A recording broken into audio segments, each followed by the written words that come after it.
যেই মানুষগুলো এত কষ্টের জীবন দুনিয়ায় চালালো, যেই মানুষটার সামান্য একটু লা ইলাহা ইল্লাল্লাহ বলার অপরাধে নিজের গায়ের সবগুলা গোস্তকে লোহার চিরুনি দিয়ে টেনে টেনে আলাদা করে ফেলা হলো, যেই মানুষটার সামাজিক মূল্য না থাকার কারণে, যেই মানুষটা আপনাকে আপনার প্রতি ঈমান আনার কারণে, ইসলাম গ্রহণ করার কারণে মক্কার এবড়ো থেবড়ো ভূমিতে উটের পিঠে বেঁধে দিয়ে দৌড়ানো হলো, যেই মানুষটার বুকের উপরে পাথর চাপিয়ে দেওয়া হলো, যেই মানুষটাকে কষ্ট দিয়ে দিয়া অঙ্গারের উপরে শোয়া তার রক্তে, তার চর্বিতে, তার গায়ের গোস্তগুলা গলায় দিয়ে আগুন নিভাইয়া দেওয়া হলো, আগুন নিভানোর পরে আবার আগুন জ্বালানো হলো। এই রকম অবিশ্বাস্য কষ্ট যাদেরকে দেওয়া হলো, এই দুনিয়ার এই কষ্টকে স্বীকার করার পরেও যারা ঈমানের পথ ছাড়ে নাই, আল্লাহ বলছেন রসুল এমন একটা দিন আসবে, এইটা যেরকম আপনি দেখেছেন সহ্য করতে পারেন নাই। আমার নবীর দিলটা বড় নরম ছিল, আমার নবী এগুলা সহ্য করতে পারতেন না। দূরে পাহাড়ের মধ্যে গোংরায় গোংরায় কাঁদতেন, কাবার চত্বর থেকে দূরে থাকতেন। ফজরের পরে কেবল আসার পরে মুসলমানদের এই কষ্ট, এই কষ্টের উপরে রসুলের ওই সময় করার কিছু নাই। এই জন্য নবীজি কাবার চত্বর থেকে পর্যন্ত দূরে থাকতেন। কেবল রাত্রেবেলা সবাই চলে যাওয়ার পরে আল্লাহর কাছে নিবেদন করার জন্য, তেলাওয়াতের জন্য কাবার চত্বরে আসতেন। নবীজির বুকে এত কষ্ট, এত ব্যথা, এরকম ভাবে যুগ যুগ ধরে কিয়ামত পর্যন্ত অনাগত ঈমানদারদের উপরে যে কষ্টগুলো যাবে, আল্লাহ রাব্বুল আমিন বলছেন সেই দিনের পরিবর্তিতে এমন একটা দিন আসবে। আল্লাহ বলছেন ইয়াউমা তারাল মুমিনিনা ওয়াল মুমিনাতি ইয়াসআ নূরুহুম বাইনা আইদিহিম ওয়া বিআইমানিহিম। রাসূল আপনি দেখবেন এমন একদিন এসে যাবে যেদিন প্রত্যেকটা ঈমানদার পুরুষ আর প্রত্যেকটা ঈমানদার নারী, আল্লাহ বলতেছেন তাদেরকে রব্বুল আমিনের পক্ষ থেকে একটা আলো দেওয়া হবে। ইয়াসআ নূরুহুম বাইনা আইদিহিম ওয়া বিআইমানিহিম। ওই মানুষগুলার ডান দেওয়ার সামনে দিয়া আমার আল্লাহ রাব্বুল আমিন একটা আলোর ব্যবস্থা করবেন। যেই আলো পাওয়ার পরে দুনিয়ায় যেই মানুষগুলা বড় মাতব্বরি, বড় তাকব্বরি আর ফুটানি করেছিল, আপনি দেখতে পাবেন ওই মানুষগুলার অবস্থা কি, আর দুনিয়ায় যাদেরকে পাত্তা দেওয়া হয়েছিল না, ওই মানুষগুলার অবস্থা কি। সুবহানাল্লাহ। আল্লাহ রাব্বুল আমিন বলছেন যেই না তারা আলো পেয়ে যাবে, সাথে সাথে আল্লাহ রাব্বুল আমিন ওই আলোওয়ালাদের জন্য একটা ঘোষণা দিবেন। আল্লাহ রাব্বুল আমিন বলছেন বুশরাকুমুল ইয়াউমা জান্নাতুন তাজরি মিন তাহতিহাল আনহার।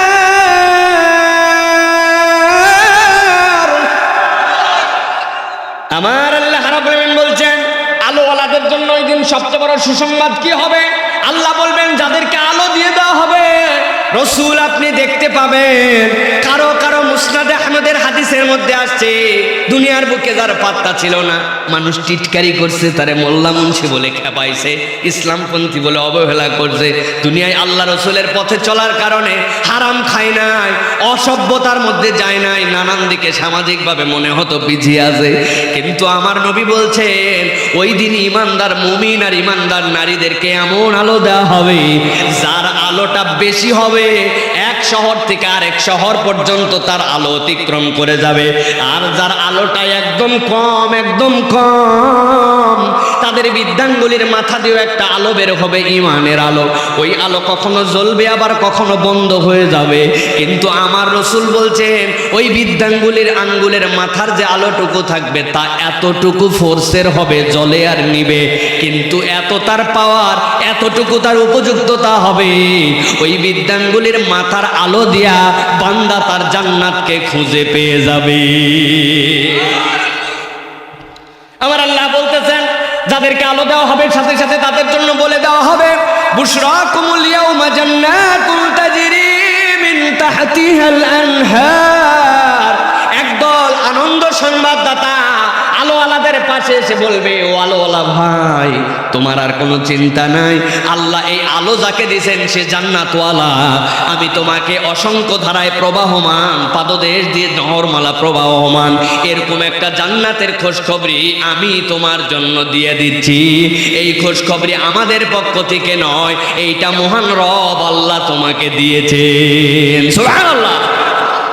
ওই মানুষগুলা যেই নেই খোঁজ খবরই পেয়ে যাবে, বান্দাদের মনের মধ্যে এরকম ধারণা হতে পারে, বান্দারা যখন এই খোঁজ খবরই পাবে, আচ্ছা দুনিয়ায় কত খোঁজ খবরই তো আমি পাইছিলাম, কত আনন্দের সংবাদই দুনিয়ায় তো আমি পেয়ে থাকি, কিন্তু দুনিয়ার কোনো আনন্দই তো আমার জীবনে স্থায়ী হয় না।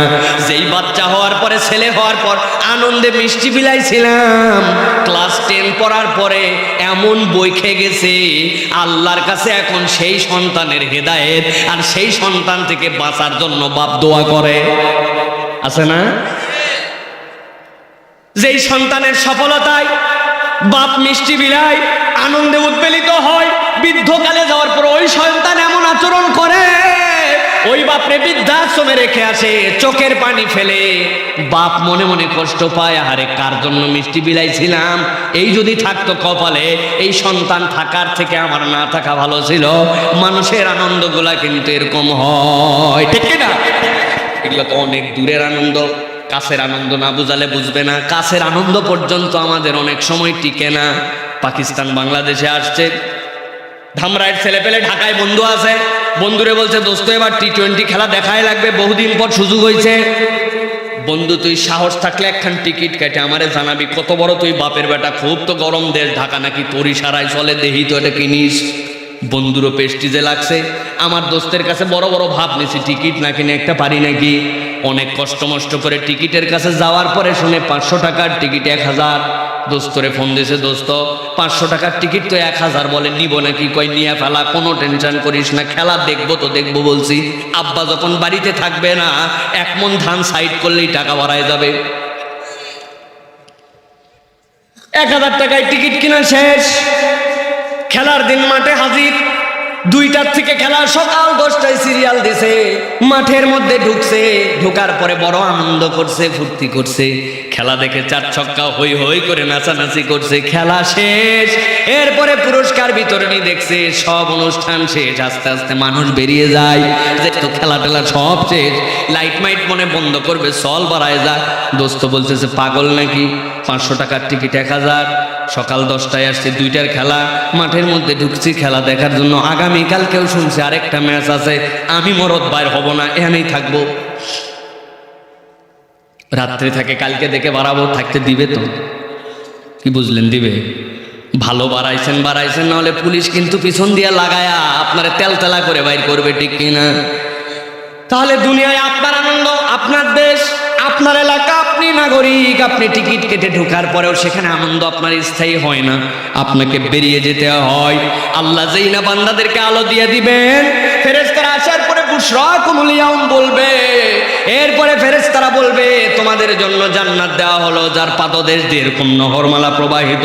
বান্দার মনের মধ্যে একটু ধারণা হতে পারে, না জানি দুনিয়ায় যেরকম আনন্দ পাইছি, কতদিন আবার আনন্দ থাকে, আবার কখন জানি ঝামেলায় পড়ি নাকি। আমার আল্লাহ ফেরেশতাদেরকে সাথে সাথে বলবেন, না না, আমার বান্দাদেরকে জানায় দে, এমন জান্নাতে তাদেরকে ঢুকাতে চাই, খালিদিনা ফিহা। আমার বান্দা যদি একবার জান্নাতে ঢুকে, আমি রব্বুল আমিন কখনো আর সেখান থেকে বের করব না। আর বান্দাদেরকে আলাদা একটা ঘোষণা দিয়ে দে, দুনিয়ায় যেইগুলো আনন্দ পেয়েছিল সাময়িক ছিল, চূড়ান্ত সফলতার আনন্দ আমি আল্লাহ বলি নাই, কিন্তু আজকের দিনে যারা আলো পেয়ে গেল, আজকের দিনে যারা জান্নাতের ঘোষণা পাইলো, আজকের দিনে যারা জান্নাতে চিরস্থায়ী থাকার ঘোষণা পাইলো, ফেরেশতারা জানে আমি আল্লাহ তাদের জন্য বললাম, যালিকা হুয়াল ফাউজুল আযীম।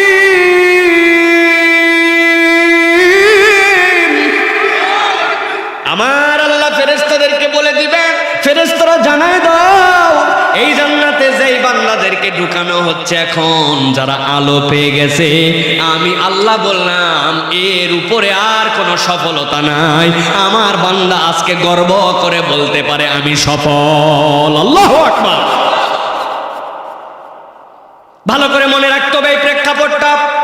আল্লাহ নবী এক জায়গায় বলছেন, যদি আপনি দেখতেন, তার মানে আল্লাহ নবীকে দেখাবেন। ভালো করে খেয়াল করেন, আল্লাহ রাব্বুল আমিন বলছেন কাদেরকে দেখাবেন? মুমিন মুমিনাত। কেন দেখাবেন? তাদেরকে একটা আলো দেওয়া হবে। আলোর গুণ কি হবে? আলো পাইলে জান্নাতের সুসংবাদ পাইবে। জান্নাতটা কেমন হবে? পদতলায় তার অসংখ্য নহরমালা, আর ওর ভিতরে ঢুকলে বেরো হবে না। আল্লাহ বলছেন এটাই চূড়ান্ত সফলতা। প্রথম আয়াত। এবার চলেন দ্বিতীয় আয়াতের মধ্যে যাই। আল্লাহ রাব্বুল আমিন বলছেন ঈমানদারেরা যখন এই নিয়ামতগুলা পেয়ে যাবে, ঈমানদারে যখন এই নিয়ামত নিয়ে আল্লাহ রাব্বুল আমিনের ঘোষণা নিয়ে আনন্দে উদ্বেলিত, তখন ওই জান্নাতের পাশে জান্নাতগামী মানুষগুলার পাশে আরেকটা শ্রেণীর ডাক শোনা যাবে। আমার আল্লাহ বলছেন তারা কারা? ইয়াউমা ইয়াকুলুল মুনাফিকুনা ওয়াল মুনাফিকাতু লিল্লাযীনা আমানু যুরুনা নাকতাবিস মিন নূরিকুম। আমার আল্লাহ রাব্বুল আমিন বলছেন ঈমানদাররা যেই না আলো পেয়ে গেছে, সাথে সাথে ঈমানদারের পাশ থেকে কতগুলা মুনাফিক পুরুষ আর মুনাফিক নারী ওই ঈমানদারদেরকে ডাক দিয়ে বলবে, ও আলোওয়ালা ভাই, ও আলোওয়ালা ভাই, ও আলোওয়ালা ভাই, তোমরা কোথায় যাও, কোথায় যাও? একটু অপেক্ষা করো তো। নাকতাবিস মিন নূরিকুম, তোমাদের কাছে এমন আলো দেখতেছি যেই আলো ডান থেকে আর সামনে থেকে এক শহর পার করে যায়। যাদের আলো কম কমও দেখা যায়, তাদের এই বিদ্যানগুলির আলো যখন ফোকাস করে আর ফোকাস বন্ধ হয়, এত তার তীব্রতা, এত তার পাওয়ার। আর এই সময় তো দেখে আমাদের কাছে কোনো আলো নাই। কোথায় যাও তোমরা এত তাড়াতাড়ি? ও ভাই একটু দাঁড়াও, একটু দাঁড়াও। নাকতাবিস মিন নূরিকুম, আমরা তোমাদের আলো থেকে একটু আলোর সহযোগিতা চাই। মুফাসসিররা ব্যাখ্যা করছেন ইকতিবাস মানে কি? নাকতাবিস বলা হয় ওই ধরনের সংগ্রহকে, আপনারা যারা এই কিছুদিন আগে 20-25 বছরের আগের মানুষ তারা বুঝবেন, যখন দিয়াশলাই ম্যাচ এত অ্যাভেলেবেল না, গ্যাস যখন আমাদের আসে নাই, ওই সময়গুলোতে যেই মা বোনেরা বাড়ির মধ্যে চুলা জ্বালাইতেন মাটির, ওই চুলাগুলা খ্যার দিয়ে প্রথমে ধরাইতে হতো অথবা পাটকাঠি দিয়ে ধরানো লাগতো। এখন একটা ম্যাচ দিয়ে গ্যাস ছাড়লে ধাপ করে ধরে যায়, কিন্তু একটা পাটকাঠি একটা খ্যার অনেক সময় একটা ম্যাচের শলা দিয়ে ধরতো না, ঠিক কিনা? মারা বাইরা দেখতেন পাশে সুন্দর করে একটা লম্ফু রেখে দিত, কুপি বাতি রেখে দিত, কেরোসিনের কুপি বাতি। প্রথমে একটা ম্যাচ ঠুকে কুপি ধরায়, এরপরে ওই যে পাটকাঠিগুলা ওইগুলার মাথাগুলো এরকম করে হাত দিয়ে একটু বা পিরার গোড়া দিয়ে বাড়ি দেয়, দেওয়ার পরে ওইখানে একটু আগুন ধরায়, আস্তে আস্তে নিচে লাগায়, চুলা ধরায়। যেই না চুলা ধরানো শেষ, তারপরে কুপিটা বন্ধ করে। দেখছেন নাকি আপনারা? প্রিয় মুসলমান, পাশের বাড়িতেও আগুন ধরাবে, ওনারও চুলা জ্বলানো লাগবে, কিন্তু এখন তার কাছে ম্যাচটাই নাই, কুপি বাতি ধরাবে কেমন করে? পাশের বাড়ির ভাবি চুলা ধরানোর জন্য কুপি জ্বলাইছে, বাচ্চারে পাঠাইছে, যা তোমা এই যে পাটকাঠি নিয়ে একটু চাষির কাছ থেকে আগুন নিয়ে আয়।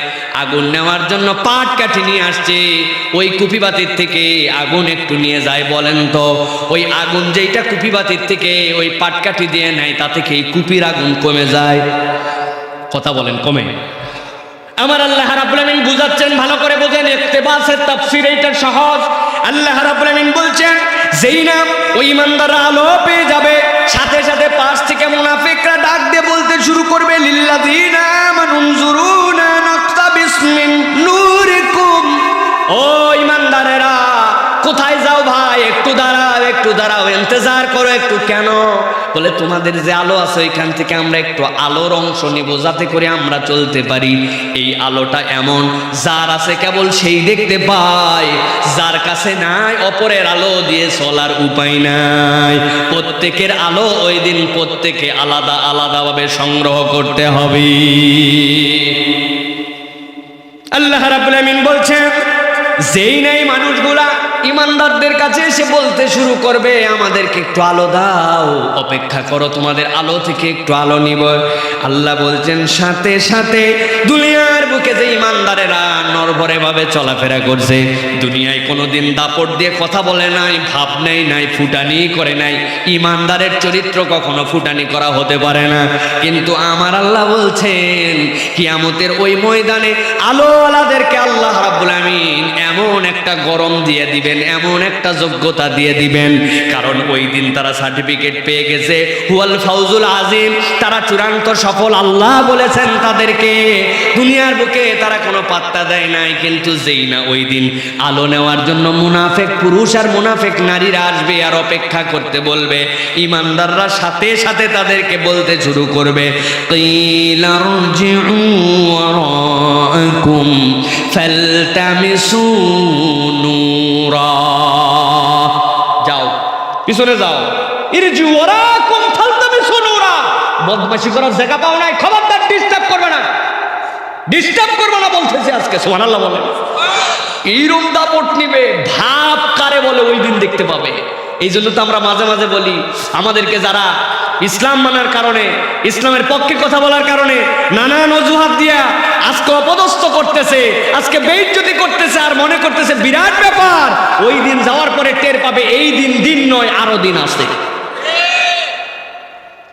ইমানদার ওই দিন বুকের মধ্যে বাড়ি দিয়া বলবে, ইরজিউ ওয়ারাকুম ফালতামিসু নূরা, খবরদার ডিস্টার্ব করবে না, এই আলো তো এখান থেকে আমরা সংগ্রহ করি না, এইখান থেকে আলোর বন্দোবস্ত করি না, এই চার্জ তো দুনিয়ার থেকে নিয়ে আসছি আমরা, এইখানে কোনো পয়েন্টই নাই চার্জ দেওয়ার। আপনি কোথায় আলো খুঁজতেছেন, কোথায় পয়েন্ট খুঁজতেছেন, আপনি কারেন্ট খুঁজতেছেন কোথায়, এখানে কাজ নাই। ইরজিউ ওয়ারাকুম ফালতামিসু নূরা, যাও যাও দুনিয়ায় চলে যাও, ওইখান থেকে আলো সংগ্রহ করে নিয়ে আসো। পরোক্ষভাবে ওই দিন এই মানুষগুলাকে ইমানদারেরা যেমন ইচ্ছা তেমন অপমান করে দিবে, ঠিক কিনা? প্রিয় মুসলমান, গভীর মনোযোগ দেন। ইমানদাররা তাহলে উত্তর কি দিল? কিলারজিউ ওয়ারাকুম ফালতামিসু নূরা, যাও যাও দুনিয়ার থেকে আলো সংগ্রহ করে নিয়ে আসো। কিন্তু যেই মানুষগুলো এই দিন ইমানদারদের সামনে আসছে আলো সংগ্রহ করার জন্য, ওরা তো জানে এখন বিপদ কত দূর। ইমানদাররা বলে দিল দুনিয়ায় যাও আলো নিয়ে আসো, আর আমি দুনিয়ার দিকে হাঁটা দিলাম অথবা তাদের থেকে ছেড়ে দিলাম, বিষয়টা তো সহজ নয়। এই জন্য যারা ওই দিন ইমানদারদেরকে বলবে তোমাদের একটু আলোর ভাগ নিব, ইমানদারদের সাথে তারা ল্যালপার মতো লেগে যাবে, এমনভাবে ইমানদারদেরকে জ্বালাতন শুরু করবে, ইমানদাররা প্রকার অন্তরে বিরক্ত বোধ করবে। ল্যালপা চিনেন আপনারা? কিছু কিছু ফকির আছে দেখবেন দুনিয়ার ল্যালপা, ঢাকার ভাষায় বলি আমরা। আপনি বাজার করতে নামছেন, নামার পরে এখনো দেখা যাচ্ছে রিক্সা ভাড়া দিতে পারেন নাই, তার আগে হাত পাশে দে ভাই, দে ভাই, ভাই এখনো খুচরা নাই, পরে নিস ভাই, বাজারে কেবল ঢুকছি, তার আগে। আপনি বলতে দেরি, 10 সেকেন্ড পরে কেবল বাজারের প্রথম দোকানে গেছেন, দে ভাই একটু দে ভাই, আপনার মেজাজ খারাপ, কিন্তু ওর কোনো মেজাজ খারাপ না, পরের দোকানে আবার গেছেন, আবার ওখানে দে ভাই, রাইগে মাইগে শেষে মানি ব্যাগ বাই করে খুঁজে খাজে ওখান থেকে একটা 10 টাকা দেবে, যা ডিস্টার্ব করবি না, দোয়া চাই চলে গেছে, ওর কোনো লস আছে। কিন্তু ল্যালপা আপনাকে বিরক্ত করে ছাড়বে, আপনাকে অস্থির করে ছাড়বে। আমার আল্লাহ রাব্বুল আমিন বলছেন, ওই কিয়ামতের দিনে যারা আলো পেয়ে যাবে, আলো পাওয়ার পরে যখন তারা বলবে কি লানজুরুনা নাক্তাবিস মিন নূরিকুম, ইমানদাররা সাথে সাথে তাদেরকে উত্তর দিয়ে দিবে, ও আজকের যারা আলোহীন, তোমরা কেন আজকে আমাদের কাছে আসছো? তোমাদের আলো পাওয়ার জায়গা তো এখানে নয়। কিলারজিউ ওয়ারাকুম ফালতামিসু নূরা, তোমরা দুনিয়ায় যাও, দুনিয়ায় যে আলো সংগ্রহ করে নিয়ে আসো। কিন্তু এই কথা বললেই হলো নাকি? ওরা জানে দুনিয়ায় আর যাওয়ার সুযোগ নাই, আলো যদি নিতে হয় এদের কাছ থেকেই নিতে হবে। আমার আল্লাহ রাব্বুল আমিন এই দৃশ্যটা দেখবেন, দেখার পরে রব্বুল আমিন সেই দিন বলতে শুরু করবেন, আরে যেই মানুষগুলো দুনিয়ার বুকে এত কষ্ট করে আজকে জান্নাতের সুসংবাদ পেয়ে আমাদের এখানে আলো নিয়ে যাচ্ছে, তাদেরকে ডিস্টার্ব করে এরা, আমি রব্বুল আমিন তো আজকে এই ডিস্টার্ব দেখতে চাই না। আজকে এদের সাথে তালগোল মিশায়া এদের মধ্যে এই যারা অন্যায়কারী আর যারা ন্যায়কারী, আলোওয়ালা আর আলোহীন, এদেরকে তো একসাথে রেখে এদেরকে কষ্ট দিতে চাই না। আমার ইমানদারদেরকে এরা তো ডিস্টার্ব করে। আমার আল্লাহ বলছেন ফেরেশতাদেরকে দিয়ে তৎক্ষণাৎ রব্বুল আমিন একটা অভিনব ব্যবস্থা গ্রহণ করবেন। সুবহানাল্লাহ। আমার আল্লাহ রাব্বুল আমিন বলছেন কি ব্যবস্থা হবে শোনেন। আল্লাহ বলছেন ফাদরিবা বাইনাহুম বিসুরিল লাহু বাব।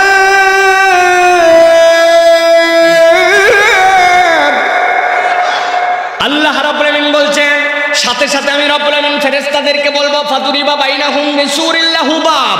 ও আমার ফেরেশতারা, দুনিয়ার বুকে যেই মানুষগুলা ছিল, কতগুলা দুনিয়ায় মুজরিম ছিল, অন্যায়কারী ছিল, মুনাফিক ছিল, আমি রব্বুল আমিন দুনিয়ায় মৌলিক নিকটে তাদের কখনো পার্থক্য করি নাই, আমার নিয়ামত দেওয়া থেকে তাদেরকে কখনো দূরে সরাই নাই। আল্লাহ রাব্বুল আমিন দুনিয়াতে যেই লোকটা 5 ওয়াক্ত নামাজ পড়ে আর যেই লোকটা শুধুমাত্র জুমার দিন নামাজ পড়ে, দুইজনেরই সবগুলা ফরজ ছিল, একজন মানে আর একজন মানে না। দুইজনই যদি জমি লাগায়, আমার রব্বুল আলামিন যে 5 ওয়াক্ত পড়ে তারে বিঘায় দেয় 20 মণ, আর যে 5 ওয়াক্ত পড়ে না জুমা পড়ে তারে বিঘায় দেয় 5 মণ। হয় নাকি? আপনার এলাকায় অনেক হিন্দু ভাইরা আছে, ও আল্লাহ মানে না, ভগবান স্বীকার করে। আপনি আল্লাহকে মানেন, আপনিও আখ লাগাইছেন, আপনিও কুশার লাগাইছেন, আর যেই ব্যক্তিটা হিন্দু সেও কুশার লাগাইছে। বলেন তো, হিন্দুর আখ হিন্দুর কুশার হয় তিতা আর মুসলমানেরটা মিষ্টি, তাই নাকি? আল্লাহ মৌলিক নিয়ামতে আলাদা করেন নাই, কিন্তু আমার আল্লাহ বলছেন আলো যেই না দিয়ে দেওয়া হবে, আলো পাওয়ার পরে ওই জায়গায় যখন তারা ডিস্টার্ব করে বারবার বলবে আলো দাও আমাদেরকে, আর যখন ইমানদাররা উত্তর দিবে আলো পাওয়ার জন্য দুনিয়ায় চলে যাবে, এখানে আলোর খেলা নাই, তখন তারপরেও ডিস্টার্ব যখন বন্ধ হবে না, আমার আল্লাহ বলছেন সাথে সাথে আল্লাহ রাব্বুল আমিন ফাদুরিবা বাইনাহুম, আল্লাহ বলছেন তাদের মধ্যে আল্লাহ দৃশ্যমান একটা পর্দা ঝুলায় দিবেন, যেইটার এপার থেকে ওপার দেখা যায়, কিন্তু এপার থেকে ওই পার আসা যায় না। আল্লাহু আকবার। আল্লাহ রাব্বুল আমিন বলছেন ফিহি বাব, এর মধ্যে একটা দরজাও থাকবে, এমন একটা পর্দা দেওয়া হয়েছে, ওই পারের মানুষ এই পারে দেখতে পায়, এই পারের মানুষ ওই পার দেখতে পায়, আবার তার মধ্যে একটা দরজা আছে। আল্লাহ রাব্বুল আমিন বলছেন যেই দরজাটা সেখানে থাকবে বাতিনুহু ফিহির রাহমাতু ওয়া যাহিরুহু মিন কিবালিহিল আযাব। আল্লাহ রাব্বুল আমিন বলছেন ওই প্রাচীলটা যেই না ফেলে দেওয়া হবে, ফেলে দেওয়ার পরে একটা দরজার কড়া, দরজার সিটকানি, দরজার হাতল, চাবির দিক সবগুলা ইমানদারদের দিকে ভিতরে। আল্লাহ বলছেন পাঁচিলের এপার থেকে ওপার দেখা যায়, অনেক সময় কথাও শোনা যায়, কিন্তু ভিতরের দিকে রহমত আর শান্তি, আর উল্টা পাশে কষ্ট আর কষ্ট। আপনাদের এই সামনে দিয়ে অনেকগুলা বাস যায় দেখবেন, চৈত্র মাসের দিন, কিন্তু বাসটা এপার থেকে ওপার যাত্রীও দেখা যাচ্ছে, ভিতরে যাত্রীরা এমন কষ্ট পাচ্ছে, কিসের কষ্ট? গরমের নয়, ঠান্ডার। হেল্পারের কাছে বলতেছে ব্ল্যাঙ্কেট প্লিজ, একটা ব্ল্যাঙ্কেট দেন। চৈত্র মাসের দিনে বাসের ভিতরে বলে চাদর দেন, কম্বল দেন, বাহির দিয়া পানি বের হয়ে যাচ্ছে, ঠান্ডার পানি, হট অ্যান্ড কুল বাস দেখছেন নাকি? ভিতরে শান্তি, ভিতরে এসি, গ্লাসের বাহিরে আপনি গরম, আপনি এই পার থেকে দেখে কষ্ট পাচ্ছেন, এটা প্রকারান্তরে বোঝানো হলো। আমার আল্লাহ বলছেন ওই ডিস্টার্ব যখন করবে, আমি রব্বুল আমিন তাদের মধ্যে একটা আর ফেলে দেব, ইমানদারদের দিকে তার এন্ট্রি থাকবে, দরজা থাকবে। আল্লাহ বলছেন বাতিনুহু ফিহির রাহমা, আমি রব্বুল আমিন ভিতর দিকে তাদের জন্য আলো, ভিতর দিকে তাদের জন্য দয়া, ভিতর দিকে তাদের জন্য আরামের ব্যবস্থা করব। আর ওই বাহির দিকে যারা বারবার ডিস্টার্ব করে আলো চাচ্ছিল, আল্লাহ বলছেন তাদের জন্য কষ্ট আর কষ্টের ব্যবস্থা সেখানেই শুরু হয়ে যাবে। এই পর্যন্ত বুঝছেন? যা বলছে এই পর্যন্ত বুঝতে পেরেছেন তো? এইবার মূল কথায় ঢুকবো, গভীর মনোযোগে বোঝেন। এইগুলা মৌলিক একটা চিত্র, যেই চিত্রের মাধ্যমে আমরা ওই অবস্থাটা দেখলাম, এটার মধ্যে মৌলিক কোনো কথা নাই। মৌলিক কথা হচ্ছে একদলকে আলো দেওয়া হলো, আরেক দল আলো পাইল না, আলো চাইলো, দুনিয়ায় যেতে বলা হলো, ডিস্টার্ব করে পাঁচিল ফেলে দেওয়া হলো, পাঁচিলের ভিতর দিকে ইমানদার যারা নূর নিয়ে আছে, আলো নিয়ে আছে, তারা শান্তি, উল্টা পাশে কষ্ট। আল্লাহ বলছেন এবার দেখো মূল কথা শুরু। আল্লাহ বলছেন যেই নাই পাঁচিল ফেলে দেওয়া হবে, সাথে সাথে ওই পাঁচিলের বাহিরে যারা কষ্টের মধ্যে আছে তারা চিৎকার করতে শুরু করবে। আল্লাহর ভাষায় আল্লাহ বলছেন ইউনাদুনাহুম আলাম নাকুম মাআকুম, যেই মানুষগুলা বাহিরের দিকে আছে তারা চিৎকার করে করে বড় গলায় একটা কথা কেবল বলতে শুরু করবো, ভাই আজকে তোমাদের কাছে একটু আলো চেয়েছিলাম, কিন্তু তোমরা আলো দিলে না, আমাদেরকে বললে দুনিয়ার দিকে বিদায় হয়ে যাও, সেখান থেকে আলো নিয়ে আসো। এই পর্যন্ত না হয় মানতাম, কিন্তু এখন পাঁচিল দিয়ে দেওয়া হলো, ভিতরে তোমাদের শান্তি, পারে কষ্ট। তারা একটা চিৎকার করে কেবল কথা বলবে আলাম নাকুম মাকুম, কেন আমাদের সাথে এরকম আচরণ করতেছো ভাইয়েরা? আমরা কি দুনিয়ায় তোমাদের একসাথেই চলতাম না? আলাম নাকুম মাকুম, তুমি তুমি তো আমার স্বাস্থ্য ভাই দেখা যাচ্ছে। আরে দুইজন তো একই বাজার থেকে বাজার করতাম, আমরা দুইজন তো একই এমপির অধীনে ছিলাম, আমরা দুইজন তো একই অফিসের কর্মচারী, আমরা দুইজন তো একই বাপের সন্তান। আলাম নাকুম মাকুম, আমরা দুইজন কি একসাথে ছিলাম না? যেহেতু দুইজন একসাথেই ছিলাম, আজকে এরকম করতেছো কেন? এরকম করতেছো কেন? আজকে একটু আলো দিলে কি সমস্যা? ভালো করে মনে রাখবেন, ওই দিন আলো যারা পাচ্ছে না তাদের মূল কথা হবে আলাম নাকুম মাকুম, আলাম নাকুম মাকুম। তোমারে চিনি তো ভাই, একসাথে চলেছি, একসাথে আমরা বড় হয়েছি, দুই বন্ধু একসাথে সাইকেল নিয়ে যাইতাম। আজকে আমারে চিনতে পারতেছিস না মনে হয়? তোরে তো আমি চিনি, আলাম নাকুম মাকুম। আমরা দুইজন কি একসাথে ছিলাম না? বান্দারা যেই না মাত্র আলোহীনরা যেই না এই কথা বলবে, আমার আল্লাহ রাব্বুল আলামিন ইমানদারদের মুখ দিয়ে চারটা কথা বের করাবেন। আজকে একসাথেই ছিলাম, একসাথেই দুনিয়ায়, আমিও স্বীকার করছি তোমারে আমি চিনি, কিন্তু আজকে আমি আলো পাইলাম আর তুমি আলো হারায় ফেললে। আমার আল্লাহ রাব্বুল আলামিন ইমানদারদের মুখ দিয়ে ওই দিন ওই বান্দাগুলার আলো না পাওয়ার, আল্লাহর এই প্রতিশ্রুতি থেকে বঞ্চিত হওয়ার কারণগুলা আল্লাহ জানায় দিয়েছেন। আমার আল্লাহ রাব্বুল আলামিন বলছেন, ওই মানুষগুলার সাথে সাথে বলতে শুরু করবে ক্বালু বালা, ও আলোহীনওয়ালারা যারা আমাদেরকে ডিস্টার্ব করতেছো, আজকে আমরা কি অস্বীকার গেছি নাকি যে তোমাদেরকে চিনি না? একসাথে ছিলাম না একবারও বলছি নাকি? না না বলি নাই, আমরা তোমাদেরকে চিনি, আমরা তোমাদের সাথেই ছিলাম, একসাথেই চলাফেরা করতাম। ক্বালু বালা, হ্যাঁ হ্যাঁ হ্যাঁ তোমারে চিনবো না মানে? তোমার আমি খুব ভালো করে চিনি, যা চিনা লাগবে তাও চিনি, যা চিনা লাগবে না তাও চিনি। দুনিয়ায় তো চিনতাম, এমন একটা ভাবভঙ্গি নিয়ে থাকতে মাহফিলের পক্ষে আছে, আল্লাহর পক্ষে আছে, ইসলামের পক্ষে আছে, কিন্তু অফিসে বসে অন্য জায়গায় যাই এর যে বিপক্ষে তুমি কাম চালাইতে। আজকে তো আল্লাহ সেটাও দেখাইছে, চিনি মানে কি তোর গোষ্ঠী সহ চিনি, এখন ঠিক কিনা? আমার আল্লাহ রাব্বুল আলামিন বলছেন, মানুষ বলতে শুরু করবে ক্বালু বালা, হ্যাঁ হ্যাঁ আমরা তোমাদেরকে চিনি। আল্লাহ তাহলে যেহেতু চিনো আলো দাও না কেন? আল্লাহ রাব্বুল আলামিন বলছেন, এখন বলে দাও কেন আলো তারা পাচ্ছে না? আল্লাহ বলছেন বলে দাও, ওয়ালাকিন্নাকুম ফাতালতুম আনফুসাকুম ওয়া তারাব্বাসতুম ওয়ারতাবতুম ওয়া গররাতকুমুল আমানিয়ু হাত্তা